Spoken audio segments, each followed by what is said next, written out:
Bonjour, j'ai réalisé cette vidéo seul. J'étais à la fois caméraman et bricoleur. J'espère que ces quelques images filmées à la sauvette vous seront utiles.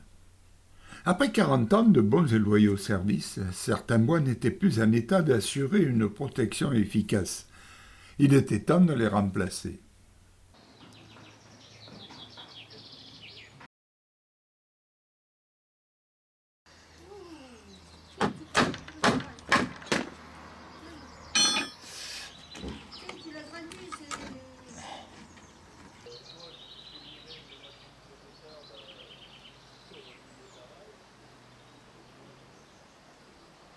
Les bois les plus touchés étaient les longs bois longitudinaux. Il fallait donc les supprimer en totalité.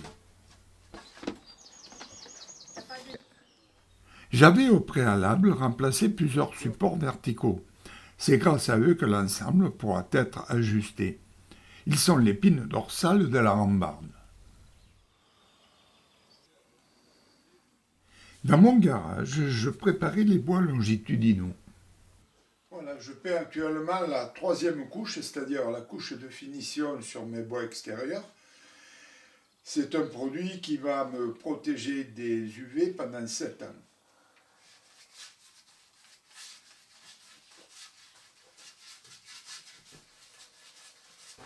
À l'extérieur, la plupart des bois verticaux étaient encore en bon état. Il fallait donc leur donner une seconde jeunesse. Cela commençait par l'enlèvement des vieux clous, qui, vous vous en doutez, étaient fortement rouillés.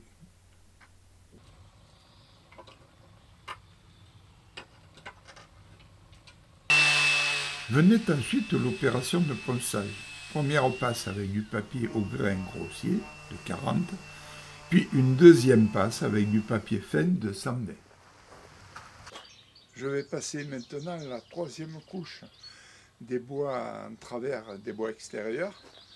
C'est une peinture qui protège des UV pendant 7 ans.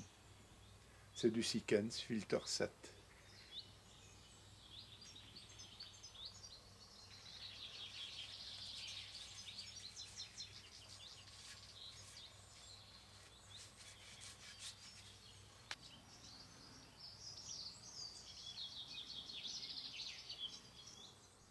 Une fois tous les bois protégés par 3 couches de peinture, je passais à l'assemblage de ces derniers.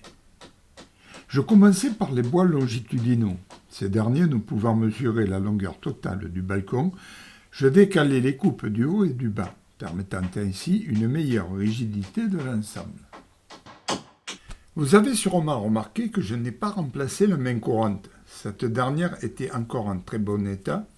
De plus, elle me permettait de maintenir les bois verticaux dans un parfait alignement.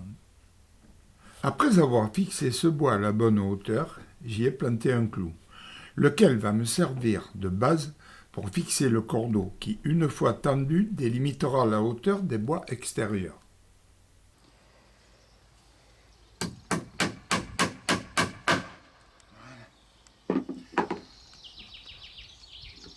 La distance séparant les bois verticaux devant être identique, j'ai créé un petit gabarit. Ce dernier m'a été fort utile, aussi bien pour le haut que pour le bas. D'ailleurs, pour le bas, je n'ai pas eu besoin d'utiliser un niveau. Voilà à quoi cela ressemble aujourd'hui. Une bonne vingtaine d'heures ont été nécessaires. Je ne suis pas mécontent en observant ce travail d'amateur.